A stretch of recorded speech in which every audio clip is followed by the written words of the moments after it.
ইসলামের প্লাবনের সময় আল্লাহর ঘর বাইতুল্লাহ শরীফকে আল্লাহ আসমানে তুলে নিয়ে যান। সেই থেকে প্রায় 2700 বছর যাবৎ এই জমিনের মধ্যে সেই বাইতুল্লাহ শরীফ ছিল না। যখন হযরত ইব্রাহিম আলাইহিস সালাম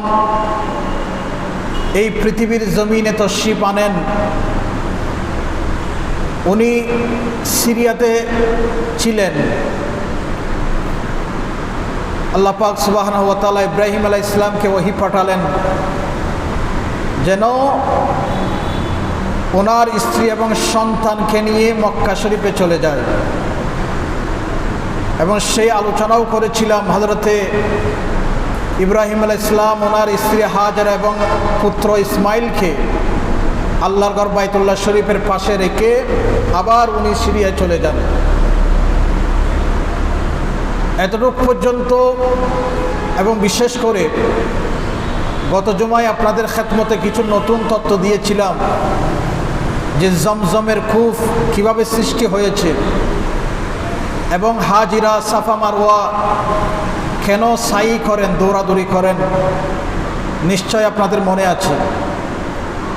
তো যাই হোক, আজকেও সে আলোচনার ফাঁকে ফাঁকে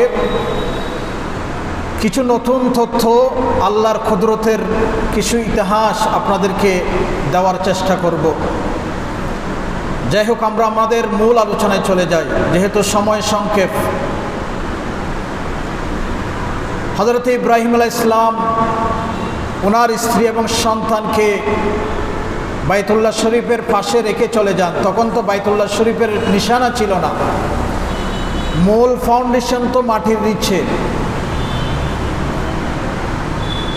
চলে যাওয়ার পরে এদিকে হযরতে ইসমাইল আলাইহিস সালাম আস্তে আস্তে বড় হচ্ছেন। আরও বেশ কয়েক বছর পরে যখন হযরতে ইব্রাহিম আলাইহিস সালাম সিরিয়ায় অবস্থান করতেছেন, তখন আল্লাহ আবার ইব্রাহিম আলাইহিস সালামকে ওহী পাঠালেন, হে ইব্রাহিম, যাও তোমার সন্তানকে এবং তোমার স্ত্রীকে যে স্থানে তুমি রেখে এসেছো ওই স্থানে যাও এবং ওখানে আমার জন্য একটা ঘর তৈরি করো। যে ঘর নতুন নয়, সেটা ফেরেশতাদের মাধ্যমে আমি 1000 বছর আগে তৈরি করেছিলাম এবং নূহ আলাইহিস সালামের প্লাবনের সময় আমি আমার এই আসমানে উঠে নিয়েছি। তুমি আবার সেই ঘরকে নতুন করে মাটির নিচ থেকে ফাউন্ডেশন তালাশ করে আবার তোমার হাতে নতুনভাবে এই ঘর নির্মাণ করো। হযরত ইব্রাহিম আলাইহিস সালাম সেখানে আসলেন। আসার পরে দেখতে পাচ্ছেন সেই ঘরের কোনো নিশানা নাই। আল্লাহর ঘর বাইতুল্লাহ শরীফের কোনো নিশানা নাই। সেখানে মরুভূমির মতো শুধু বালি আর বালি, পাহাড় এবং বালি। তো আল্লাহকে বলেছিলেন, হে আল্লাহ, তুমি তো তোমার ঘর তোমার ফেরেশতাদের মাধ্যমে নির্মাণ করেছিলা, এখন তো সেই ঘরের কোনো নিশানাও নাই।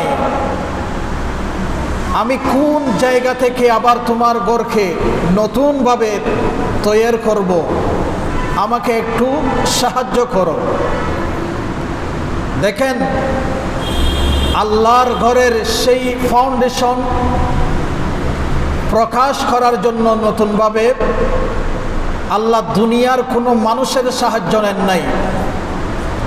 আল্লাহ পাক সুবহানাহু ওয়া তাআলা জান্নাত থেকে একটা সাদা মেঘ হযরতে ইব্রাহিম আলাইহিস সালামকে সাহায্য করার জন্য পাঠিয়েছেন।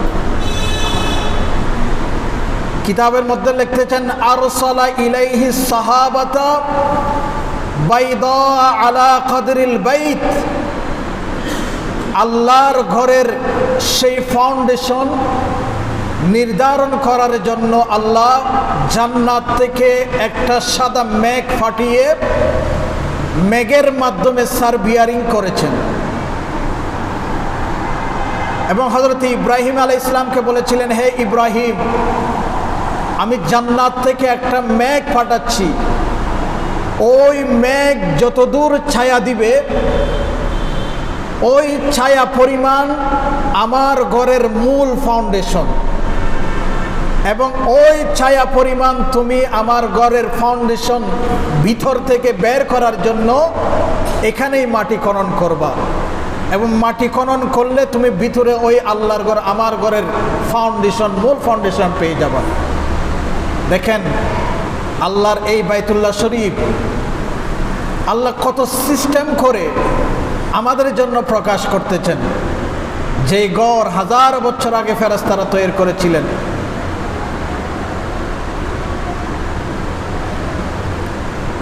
এখানে ফেরেশতাদের ফাউন্ডেশন তো এখন দেখা যাচ্ছে না, তো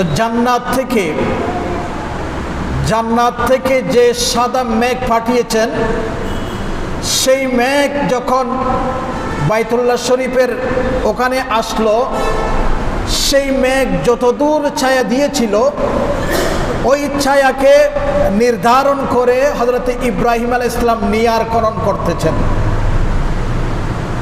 দেখেন এখানে কত নিদর্শন আল্লাহ রেখেছেন। আল্লাহ বলতেছেন ফিহি আয়াতুম বাইয়িনাত, আমার এই ঘরের আশেপাশে আমার অনেক নিদর্শন রয়েছে। তোমরা যদি আমার কুদরতের নিদর্শন দেখতে চাও তাহলে আমার ঘরে এই বাইতুল্লাহ শরীফের মধ্যে আসো। সুবহানাল্লাহ।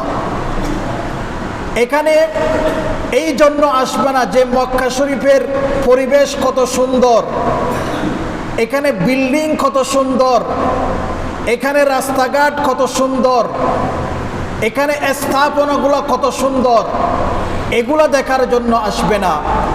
এখানে যে আমার বন্ধুদের ইতিহাস রয়েছে, এই ইতিহাসগুলা দেখে দেখে তোমরা তোমাদের ঈমানকে মজবুত করবে। এই নিদর্শনগুলা যে আমি রেখেছি, এই নিদর্শনগুলা যখন তোমরা দেখবে তখন তোমাদের অন্তরের মধ্যে কলবের মধ্যে ঈমানের শক্তি বেড়ে যাবে। এখন তো আমরা অনেকেই উমরায় যাই, হজে যাই, ওখানে গিয়ে আমরা বিভিন্ন দৃশ্য দেখি, বিভিন্ন বিল্ডিং কত সুন্দর, ওখানে খাবার দাবারের মান কত সুন্দর, এখানে পরিবেশ কত সুন্দর, এখানে গাড়ি কত সুন্দর, রাস্তা কত সুন্দর, এগুলো দেখার জন্য আমরা মূলত যাই। আবার ওখানে গিয়ে আমরা বিভিন্নভাবে সময়কে অপচয় করি। যেমন অনেক মানুষকে দেখা যায় ওখানে গিয়ে বিভিন্ন ধরনের ছবি তুলতে, ভিডিও করতে। এমনকি দেখা যায় যে আল্লাহর ঘর বাইতুল্লাহ শরীফকে পিচ দিয়ে ছবি তুলতেছে। আল্লাহর ঘর বাইতুল্লাহকে পিছনে রেখে উনি ছবি তুলতেছে। এটা কত বড় মারাত্মক একটা বিয়াদবি। আমার নিজেরও ভয় হয় আল্লাহর ঘর বাইতুল্লাহ শরীফ যেখানে আছে ওখানে ছবি তুলতে, আবার ওখানে বিভিন্ন অঙ্গভঙ্গিমায় ছবি তুলে এগুলো আবার ফেসবুকের মধ্যে আপলোড দিচ্ছে। তো আল্লাহ এগুলা করার জন্য আল্লাহর ঘর বাইতুল্লাহ শরীফে যেতে বলেন নাই। আল্লাহ বলেছেন ফিহি আয়াতুম বাইয়িনাত, এখানে আমার বিভিন্ন নিদর্শন রয়েছে, আমার বন্ধুদের নিদর্শনগুলা রয়েছে, আমার নবীদের নিদর্শনগুলা রয়েছে। ওগুলা দেখবা, ওগুলা দেখার সাথে সাথে তোমাদের আমি আল্লাহর স্মরণ হবে। তো সেই জন্য সবাইকে বলবো, ওখানে মানুষ যায় পিকনিকের জন্য। অনেক মানুষ দেখি পিকনিকে যেভাবে মানুষ বেড়াতে যায়, অনেক মানুষ দেখা যায় ইবাদতের কোনো নাম নিশানা নাই, শুধু এই সমস্ত এগুলার মধ্যে আছে। যাই হোক, যেটা বলছিলাম, ওই মেঘ যতদূর ছায়া দিয়েছিল সেই ছায়া পরিমাণ সীমানায় হযরত ইব্রাহিম আলাইহিস সালাম কাবাঘরের নির্মাণ, নিয়ার খনন করতেছেন। দেখেন আমাদের দেশে অনেক মানুষ আছে আল্লাহ যাদেরকে সম্পদ দিয়েছেন, সম্পদ দেওয়ার পরে তারা মসজিদ বানান, ঠিক না? কি বলেন? মসজিদ বানান, টাকা দেন, ঠিক আছে, কিন্তু মসজিদের কাজে নিজের সক্রিয় ভূমিকা পালন করেন না, মসজিদের খেদমত নিজের হাতে করেন না। অথচ হযরত ইব্রাহিম আলাইহিস সালাম এমন একজন নবী যিনি নবী হওয়া সত্ত্বেও আল্লাহর ঘর নির্মাণ করার জন্য মাটি নিজেই খনন করতেছেন। শুধু ইব্রাহিম আলাইহিস সালাম নন, আমাদের নবী যখন মসজিদে কুবা নির্মাণ করতেছিলেন, মদিনা শরীফে যাওয়ার পরে যে মসজিদ সর্বপ্রথম নির্মাণ করেছিলেন নবীজি, সেই মসজিদের নাম হচ্ছে মসজিদে কুবা। সেই মসজিদ নির্মাণ করার সময় আমার নবী নুরানি হাতে পাথর বহন করেছিলেন এবং ওই মসজিদ নির্মাণ করার জন্য নিজেই সক্রিয় ভূমিকা পালন করেছিলেন। নিজের কাঁধের উপর পাথর বহন করে ওই মসজিদে কুবা নির্মাণ করেছিলেন। কিন্তু আমরা মসজিদ যখন নির্মাণ করি তখন আমরা টাকা দিই, কিন্তু মসজিদের কাজে নিজে সক্রিয় ভূমিকা পালন করি না। মসজিদের খেদমত করা এটা ছোট একটা বিষয় নয়, এটা ইব্রাহিম আলাইহিস সালামের সুন্নত নয় শুধু, এটা আমাদের নবীরও সুন্নত। সেজন্য মসজিদের কাজ করতে লজ্জাবোধ করবেন না। মসজিদের কোনো ধরনের সমস্যা দেখেছেন, কোনো ময়লা দেখেছেন, কাউকে না বলে আপনি নিজেই দেখেছেন, নিজেই এটা পরিষ্কার করবেন। মসজিদের কোনো সমস্যা দেখেছেন, এটা সমস্যা যদি আপনি আপনার নিজের হাতে করতে পারেন, সারতে পারেন, এটা আপনিই নিজে সারবেন, এটা মানুষকে হুকুম দিবেন না। কারণ মসজিদের কাজে সহযোগিতা করা এবং নিজে করা এটা নবীদের সুন্নত। এটা সাধারণ কোনো বিষয় নয়, সাধারণ কোনো মামুলি কাজ নয়। যাকে আল্লাহ কবুল করেছেন, যার খেদমত আল্লাহ কবুল করেছেন, তাকেই মসজিদের খেদমত করার জন্য নিয়োজিত করেন আল্লাহ। সেজন্য আপনাদের সব সময় বলি, মসজিদের মধ্যে দান করবেন। মসজিদের যে কোনো সমস্যায় আপনি আপনার যতটুকু তৌফিক আছে আপনি মসজিদের খেদমতে আঞ্জাম দিবেন। আপনার সম্পদ এটা মসজিদে লাগতেছে কিনা এটা আল্লাহ নির্ধারণ করবে, আপনি নির্ধারণ করতে পারবেন না। কারণ অপবিত্র সম্পদ আল্লাহ আল্লাহর ঘরের জন্য কবুল করেন না। যার সম্পদ পবিত্র, যার সম্পদকে আল্লাহ কবুল করেছেন, ওই সম্পদ দিয়ে আল্লাহ আল্লাহর ঘরের খেদমত আঞ্জাম নিয়ে থাকেন। সেই জন্য মসজিদের খেদমত করতে পারা এটা সহজ বিষয় নয়। আপনার টাকা আছে, আপনার সম্পদ আছে, আপনার টাকার মধ্যে যদি আল্লাহ বরকত না দেন এবং ওই টাকা যদি আল্লাহ কবুল না করেন, তাহলে আপনি হাজারো চেষ্টা করে আপনি মসজিদের খেদমত করতে পারবেন না। সেই জন্য গরিব হোক, যেমন ধরেন হযরত ইব্রাহিম আলাইহিস সালাম কিন্তু পয়সাওয়ালা ছিলেন না, ওনার বাড়ি কিন্তু মক্কা শরীফে ছিল না, ওনার বাড়ি ছিল সিরিয়ায় এবং উনি ছিলেন গরিব। এরপরেও হযরত ইব্রাহিম আলাইহিস সালামকে কবুল করেছেন বিদায় আল্লাহর ঘর বাইতুল্লাহ শরীফের খেদমত আল্লাহ ইব্রাহিম আলাইহিস সালামের মাধ্যমে করেছিলেন। নয়তো সেই যুগে তো আরো বড় বড় ধনাঢ্য ব্যক্তিরা ছিলেন, অনেক বড় বড় বাদশাহ, অনেক বড় বড় ধনাঢ্য ব্যক্তিরা ছিলেন, কিন্তু কেউ তো আল্লাহর ঘর বাইতুল্লাহ শরীফের খেদমত করতে পারে নাই, নির্মাণ করতে পারে নাই। অথচ গরিব একজন হযরত ইব্রাহিম আলাইহিস সালাম, যার বাড়ি সিরিয়ায়, সেই আল্লাহর ঘর বাইতুল্লাহ শরীফ নির্মাণ করেছিলেন। সেই জন্য আপনি গরিব বলে মসজিদে দান করবেন না সেটা না। আপনি গরিব হলেও আপনার টাকা যদি আল্লাহ কবুল করেন, তাহলে অবশ্যই আপনার ওই সম্পদ মসজিদের মধ্যে কাজে আসবে। সেজন্য গরিব হন, ধনী হন, সবাইকে বলবো মসজিদের যখন যা প্রয়োজন আপনারা আপনাদের সম্পদ দিয়ে মসজিদের পাশে থাকবেন। মসজিদের পাশে যদি আপনার সম্পদ, আপনার এই সম্পদ যদি কাজে লাগাতে পারেন, তাহলে আপনি মনে করবেন আপনার টাকা ওই প্রভুর দরবারে কবুল হয়েছে। যাক, যেটা বলছিলাম, কথা আসলে একটা থেকে আরেকটা বেড়ে যায়। বলছিলাম হযরত ইব্রাহিম আলাইহিস সালামকে যখন ওই মেঘে ছায়া দিয়েছিল, এখন হযরত ইব্রাহিম আলাইহিস সালাম নিয়ার খনন করতেছেন। নিয়ার খনন করতে করতে করতে করতে যখন 4 থেকে 5 ফিট মাটির গভীরে চলে গিয়েছে, তখন হযরত ইব্রাহিম আলাইহিস সালাম ওই ফেরেশতারা হাজার বছর আগে যে ফাউন্ডেশন দিয়েছিলেন কাবা ঘরের, সেই ফাউন্ডেশন হযরত ইব্রাহিম আলাইহিস সালামের সামনে প্রকাশ পেয়ে গেল। চতুর্দিকে আল্লাহর ঘরের সীমানা যতদূর, অতদূর হযরত ইব্রাহিম আলাইহিস সালাম দেখতে পেলেন এবং আরেকটি আশ্চর্য বিষয়, সেটা হচ্ছে হযরত ইব্রাহিম আলাইহিস সালাম যখন সেই ফাউন্ডেশনটা দেখতে পেলেন, ওখানের মধ্যে একটা সবুজ রঙের জান্নাতি পাথর দেখতে পেলেন। জান্নাতি পাথরের মধ্যে 3 লাইনের একটা আরবি লেখা আছে। তখন হযরত ইব্রাহিম আলাইহিস সালাম ওখানে মাটি সরিয়ে যখন দেখতে পেলেন ওখানে লেখা আছে, উনি পড়তে শুরু করলেন। প্রথম লাইনের মধ্যে লেখা আছে যে আনাল্লাহ লা ইলাহা ইল্লা আনা রাব্বুল বাইত। কোথায় লেখা আছে এই লেখা? পাথরের ভিতরে, পাথরের মধ্যে প্রায় 5-6 ফিট গভীর নিচে এখানে বলা হচ্ছে আনাল্লাহ, আমি একমাত্র আল্লাহ, লা ইলাহা ইল্লা আনা রাব্বুল বাইত, আমি ছাড়া আর কোনো প্রভু নাই, এবং আমি একমাত্র আমার এই ঘরের রক্ষণাবেক্ষণকারী, হেফাজতকারী। এটা প্রথম লাইনে লেখা আছে। দ্বিতীয় লাইনে লেখা আছে আনাল্লাহ লা ইলাহা ইল্লা আনা রাব্বুল বাইত, আমি আল্লাহ, আমি ছাড়া কোনো প্রভু নাই, এই ঘরের রক্ষণাবেক্ষণকারী শুধুমাত্র আমি একমাত্র প্রভু।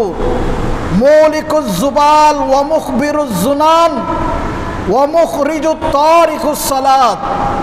ওই লেখার মধ্যে লেখা হচ্ছে, যেই ব্যক্তি আমার এই ঘরের সাথে বিয়াদবি করবে, যারা আমার ঘরে এসে বিয়াদবি করবে, আমি তাকে অনেক বেশি শাস্তি দেব, যেভাবে শাস্তি আমি আব্রাহাকে দিয়েছিলাম। আমার ঘরের সাথে যে বিয়াদবি করবে আমি তাকে ছাড় দিব না, আমি তাকে শাস্তি দেব। ওয়া মুখবিরুজ জুনান, যারা জানা ব্যভিচারে লিপ্ত থাকবে তাদেরকে আমি দুনিয়া থেকে, পৃথিবী থেকে নিচ্ছিন্ন করে দেব। ওয়া মুখজিউত তারিকুস সালাত, যারা নিয়মিত নামাজ পড়বে না আমি তাদেরকে দুনিয়া এবং আখিরাতে শর্মিন্দা করব, লজ্জিত করব। দেখেন, এখনো কিন্তু নামাজ পড়া হয় নাই, নামাজ আদায় করার জন্য এখনো কিন্তু হুকুম আসে নাই, কিন্তু আল্লাহ পাক সুবহানাহু ওয়া তাআলা বাইতুল্লাহ শরীফের মূল ফাউন্ডেশনের মধ্যে আল্লাহ লিখে দিচ্ছেন, যারা নামাজ তরক করবে তাদেরকে আমি ধ্বংস করে দেব, যারা আমার ঘরের সাথে বিয়াদবি করবে তাদেরকে আমি নিচ্ছিন্ন করে দেব, এবং যারা জেনা এবং ব্যভিচারের মধ্যে লিপ্ত থাকবে তাদেরকে আমি মহা বিপদ, অনেক বড় শাস্তি দান করব। বড় আওয়াজে বলেন নাউজুবিল্লাহ। এবার আসুন, 3 নম্বর লাইনের মধ্যে লেখা আছে আনাল্লাহ, আমি প্রভু, আমি একমাত্র আল্লাহ, লা ইলাহা ইল্লা আনা, আমি ছাড়া আর কোনো প্রভু পৃথিবীর মধ্যে নাই। তোমাদেরকে প্রভু মানতে হলে শুধু আমি আল্লাহকে মানতে হবে। আনা রাজিকুন মাল্লা হিলাতা হাত্তা ইয়ালামা মাল্লা হিলাতা লাহু, যেই ব্যক্তিকে একটা দানা দেওয়ার মতো কোনো মানুষ থাকবে না, যেই ব্যক্তির মুখের মধ্যে দানা পানি দেওয়ার মতো কোনো মানুষ দুনিয়াতে থাকবে না, তাকে পর্যন্ত আমি আল্লাহ কোনো দিন উপবাস রাখবো না। আর যার খেদমত করার জন্য শত শত মানুষ আছে, যার অট্টালিকা সম্পদ আছে, খাবারের ভান্ডার আছে, যাকে সাহায্য করার জন্য, দেখাশোনা করার জন্য শত শত মানুষ দাঁড়িয়ে থাকে, আমি আল্লাহ যদি চাই সেই কোনো দিন এক ফোঁটা পানি তার পেটের ভিতরে ঢুকাতে পারবে না, একটা দানা পর্যন্ত তার মুখ দিয়ে তার পেটে যাবে না। অর্থ কি? অর্থ হচ্ছে, যার কোনো সাহারা নাই, যার কোনো সম্পদ নাই, যার কোনো খাবারের ব্যবস্থা নাই, তাকে যদি আমি আল্লাহ চাই কোনো দিন একবেলা পর্যন্ত উপবাস রাখবো না। আর যার অনেক সম্পদ আছে, খাবারের ভান্ডার সামনে আছে, আমি আল্লাহ না চাইলে সে এক ডুব পানি তার পেটের ভিতরে ঢুকাতে পারবে না। যেমন ধরুন, অনেক মানুষ দেখা যায় যার অনেক সম্পদ আছে কিন্তু সেই কিছুই খেতে পারতেছে না, সে এমন অসুস্থ হয়ে গিয়েছে, সেই কোমায় চলে গিয়েছে, যেখানে কোনো খাবারের ব্যবস্থা নাই, দানার কোনো মুখে, একটা দানা পর্যন্ত মুখে দেওয়ার কোনো ব্যবস্থা নেই। কিন্তু তাকে পাহারা দেওয়ার জন্য, তাকে সেবা সুস্থ করার জন্য অনেক মানুষ দাঁড়িয়ে আছে। আবার অন্যদিকে যার কোনো সম্পদ নাই, যার কোনো টাকা নাই, খাবারের কোনো ব্যবস্থা নাই, সেই নিমিষেই খেতে পারতেছে, আল্লাহ তাকে একবেলা পর্যন্ত উপবাস রাখেন নাই। সেজন্য আল্লাহ বলতেছেন, আমি চাইলে মানুষকে মুহূর্তের মধ্যে খাবার দিয়ে সয়লাভ করে দিতে পারি, আবার আমি চাইলে সম্পদ থাকা সত্ত্বেও তাকে খাবার থেকে মাহরুম করতে পারি। সেজন্য রিজিক এটা আমার হাতে নাই, রিজিক এটা আল্লাহর পক্ষ থেকে, আল্লাহ কুদরতি ব্যবস্থাপনায় আমার কাছে চলে আসবে, যদি রিজিক আমার লেখা থাকে, আমার নসিবে থাকে। তো এই 3 লাইন লেখা কোথায় আছে বলেন না? পাথরের মধ্যে লেখা আছে। সেই জন্য আল্লাহ পাক সুবহানাহু ওয়া তাআলার দরবারে যদি আল্লাহকে এখানে সব জায়গায় রব্বুন বলেছেন, আল্লাহকে রব বলে ডাকলে আল্লাহ নাকি বেশি খুশি হন। যেমন আমরা দোয়া করার সময় রব্বানা আতিনা ফিদ দুনিয়া হাসনা বলি, আবার রব্বানা যালামনা আনফুসানা বলি, ঠিক না? রব্বানা তাকাব্বাল মিন্না বলি।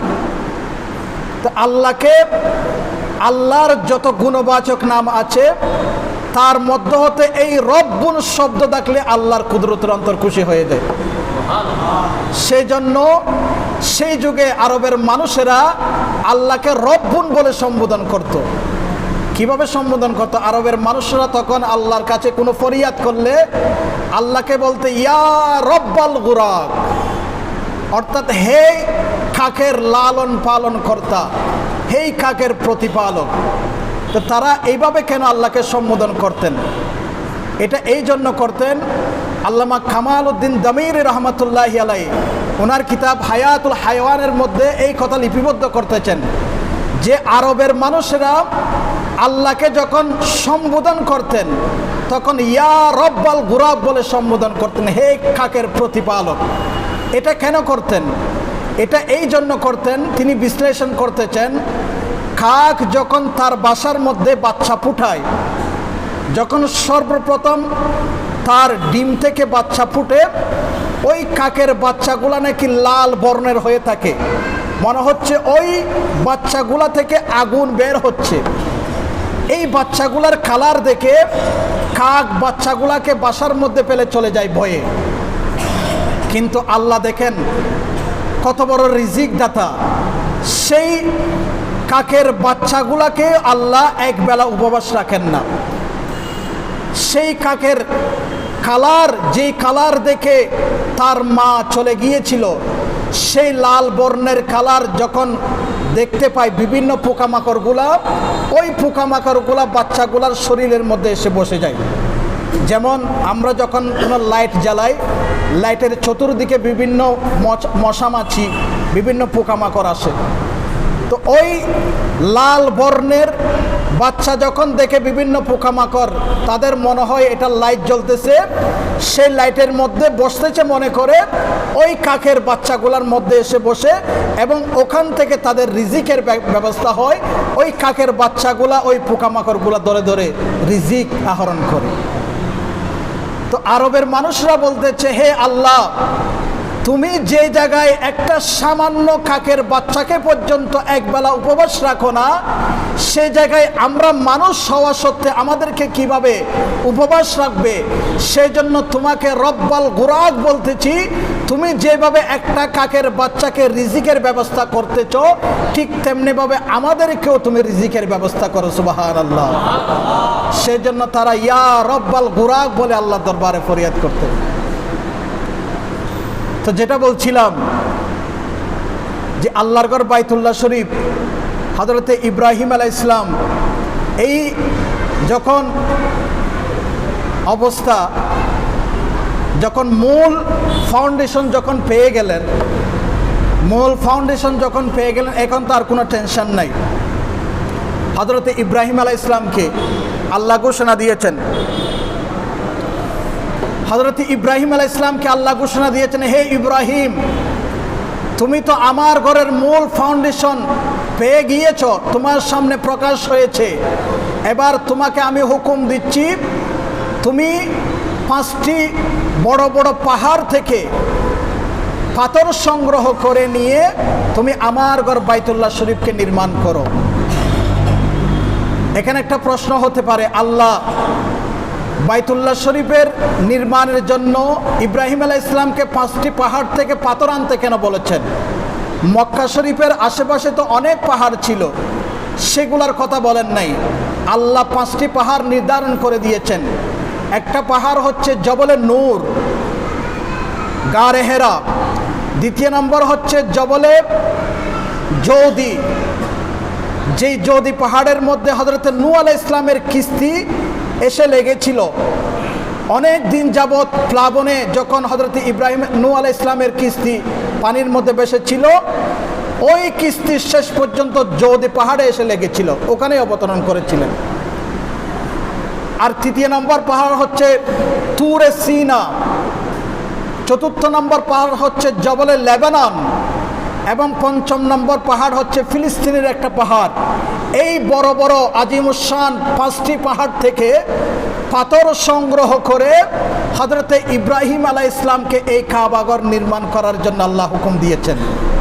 এবং ফেরেশতারা ওই পাহাড়গুলা থেকে পাথর এনে হযরতে ইব্রাহিম আলাইহিস সালামকে দিয়েছেন। হযরতে ইব্রাহিম আলাইহিস সালাম এই পাথর দিয়ে আল্লাহর ঘর বাইতুল্লাহ শরীফকে নির্মাণ করেছিলেন। প্রশ্ন হতে পারে, এই 5টি পাহাড় থেকে পাথর আনতে কেন বলেছেন? আল্লাহ এই জন্য বলেছেন, আল্লাহ বলতেছেন যখন মানুষ কিয়ামতের ময়দানে উঠবে, যে সমস্ত মানুষরা আমার ঘর বাইতুল্লাহ শরীফের তাওয়াফ করেছিল তাদেরকে আমি কিয়ামতের ময়দানে এই 5টি পাহাড় তাদের আমলনামার মধ্যে যোগ করে দেব। তাদের আমলনামার মধ্যে এই 5টি পাহাড় সমপরিমাণ সওয়াব আমি তাদের আমলনামার মধ্যে যোগ করে দিব। এই সওয়াবগুলা দিয়ে তাদের আমলনামা আমি ভরপুর করে দিব। বড় আওয়াজে বলি সুবহানাল্লাহ। দেখুন, একজন মানুষ যদি একবারও আল্লাহর ঘর বাইতুল্লাহ শরীফকে তাওয়াফ করে, কিয়ামতের ময়দানে আল্লাহ পাক সুবহানাহু ওয়া তাআলা তাকে এই 5টি পাহাড় সমপরিমাণ ওজনের সমপরিমাণ সওয়াব আল্লাহ তার আমলনামার মধ্যে দান করবেন। সুবহানাল্লাহ। সেই জন্য হযরত ইব্রাহিম আলাইহিস সালামকে 5টি পাহাড় থেকে পাথর এনে বাইতুল্লাহ শরীফ নির্মাণ করার জন্য নির্দেশ দিয়েছিলেন। হযরত ইব্রাহিম আলাইহিস সালাম ওই পাহাড়গুলা থেকে পাথর এনে যখন বাইতুল্লাহ শরীফ নির্মাণ করেছিলেন, নির্মাণ যখন শেষ হয়ে যায়, ওই যে মেঘের কথা বলেছিলাম, মেঘের কথা যারা অনেকে প্রথমে ছিলেন না, হযরতে ইব্রাহিম আলাইহিস সালামকে কাবা ঘর নির্মাণ করার জন্য আল্লাহ যখন নির্দেশ দিয়েছিলেন, ওই কাবা ঘরের নিশানা, ওই কাবাঘরের নিশানা তৈরি করার জন্য, ওই কাবাঘরের নিশানা হযরতে ইব্রাহিম আলাইহিস সালামের সামনে প্রকাশ করার জন্য জান্নাত থেকে একটা সাদা মেঘমালা আল্লাহ পাঠিয়েছিলেন। আল্লাহ বলেছিলেন, আরসালা ইলাইহিস সাহাবাতা বাইদা আলা কাদরিল বাইত। হে ইব্রাহিম, আমি জান্নাত থেকে একটা সাদা মেঘমালা তোমার কাছে পাঠাচ্ছি। ওই মেঘমালা যতদূর ছায়া দিবে, ওই ছায়া পরিমাণ আমার ঘরের নিশানা তুমি নির্ধারণ করবে।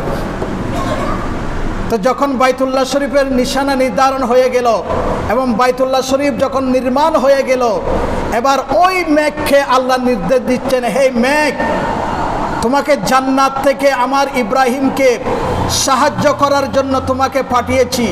এবার তো তোমার কাজ শেষ হয়ে গিয়েছে, এবার তুমি চলে যাও, জান্নাতে চলে যাও, এখন তো তোমার আর কোনো কাজ নাই। সেই দিন সেই মেঘ আল্লাহ দরবারে বলেছিল, হে আল্লাহ, যতদিন জান্নাতে ছিলাম ততদিন ফেরেশতাদের জুবানে আমি একটা কথা শুনেছিলাম, যে তোমার হাবিব, যে হাবিবকে তুমি সৃষ্টি না করলে জান্নাত সৃষ্টি করতে না, যে হাবিবকে সৃষ্টি না করলে তুমি এই জমিন সৃষ্টি করতে না, আসমান সৃষ্টি করতে না, কোনো সৃষ্টি তুমি সৃষ্টি করতে না। সেই হাবিবকে তুমি সৃষ্টি করার পিছনে এই সমস্ত কিছু, দুনিয়ার সব কিছু তুমি সাজিয়েছ। আল্লাহ, আমি শুনেছি এই তোমার বন্ধু, তোমার হাবিব এই মক্কার জমিনে তশরিফ আনবে।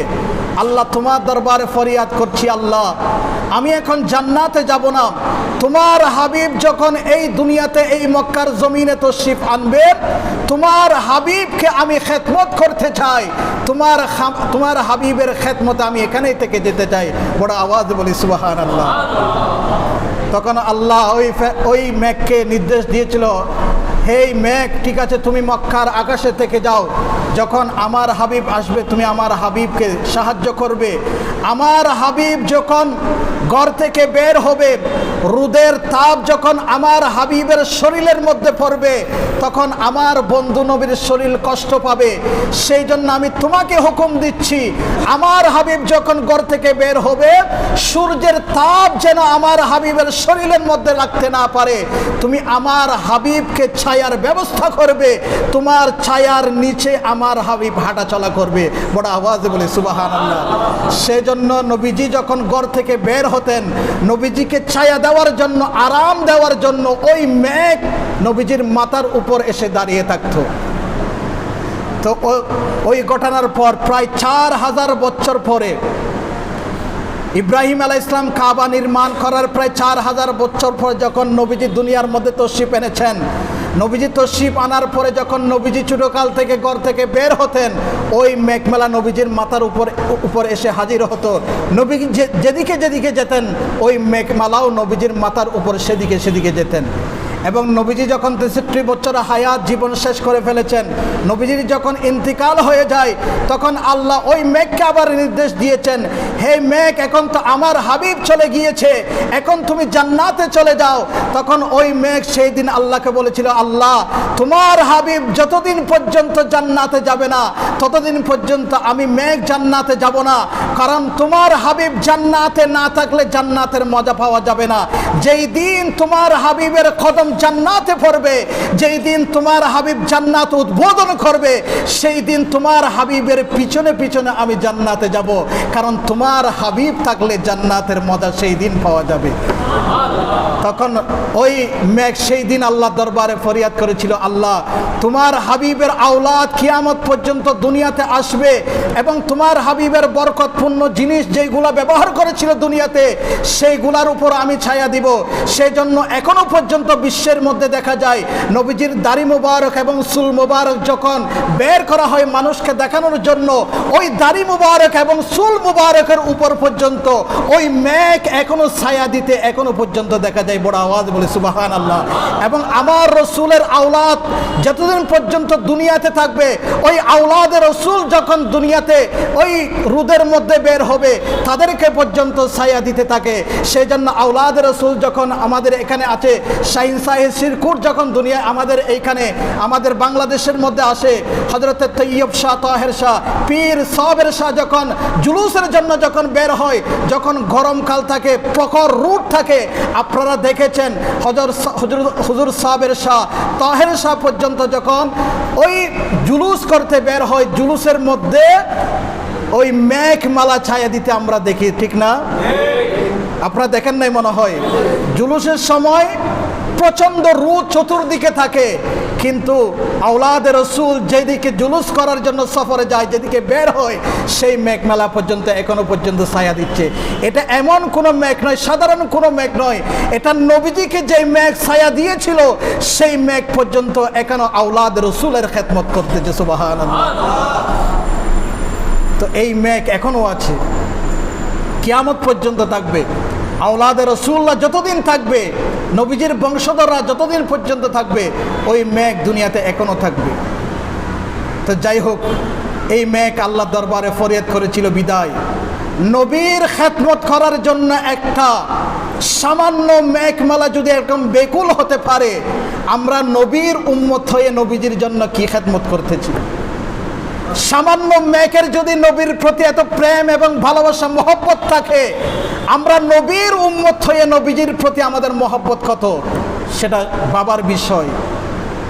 নবীর উম্মত আমরা বলতেছি, নবীর উম্মত বলে আমরা দাবি করতেছি, নবীর উম্মত বলে বলে আমরা গলা পাঠাচ্ছি, কিন্তু নবীর প্রেমে যখন পরীক্ষা দেওয়ার জন্য যখন আমাদের সামনে পরীক্ষা আসে, তখন কারা ইশকে রসুল, কার কলবের মধ্যে মহব্বতের রসুল আছে, সেটা প্রমাণ পেয়ে যায়। সেই জন্য নামের আশেকে রসুল হলে হবে না, কাজের আশেকে রসুল হতে হবে। নবীকে যথাযথভাবে মহব্বত করতে হবে। যদি নবীর মহব্বত ইশক আপনার কলবের মধ্যে যথাযথভাবে থাকে, তাহলে দুনিয়াতে আপনার কোনো টেনশন থাকবে না, কিয়ামতের ময়দানে আপনার কোনো চিন্তা থাকবে না। দুনিয়া এবং আখিরাত আপনার জন্য জান্নাতে পরিণত করে দিবেন। বড় আওয়াজে বলি সুবহানাল্লাহ। তো যাই হোক, সময় তো হয়ে গিয়েছে। এটা একটা বর্ণনা যে মেঘমালা হযরত ইব্রাহিম আলাইহিস সালামকে ছায়া দিয়ে ওই আল্লাহর ঘর বাইতুল্লাহ শরীফের সেই মূল ফাউন্ডেশন প্রকাশ করার জন্য সহযোগিতা করেছেন। আরেকটা বর্ণনা আছে, সেই বর্ণনা ইনশাআল্লাহ, সময় যেহেতু হয়ে গেছে আজকে আর বলছি না, আগামী জুমায় ইনশাআল্লাহ আরেক বর্ণনা হযরত ইব্রাহিম আলাইহিস সালামের মূল ফাউন্ডেশন কিভাবে প্রকাশ পেয়েছে, এটা আগামী জুমায় ইনশাআল্লাহ বলবো। সেই জন্য আপনাদেরকে বলতেছি, আপনারা দ্রুত মসজিদ উপস্থিত হবেন এই বাইতুল্লাহ শরীফের ইতিহাস যদি আপনারা জানতে চান। দোয়া চেয়েছেন দুইজন আল্লাহর বান্দা, জনাব মোহাম্মদ লুকমান প্রবাসী এই মসজিদের জন্য 1000 টাকা দান করেছেন এবং জনাব মোহাম্মদ মুর্শেদ 100 টাকা দান করেছেন। আল্লাহ পাক সুবহানাহু ওয়া তাআলা ওনাদের এই দানকে কবুল করুন এবং ওনারা যেই উদ্দেশ্যে দোয়া চেয়েছেন আল্লাহ পাক সুবহানাহু ওয়া তাআলা ওনাদের হকের মধ্যে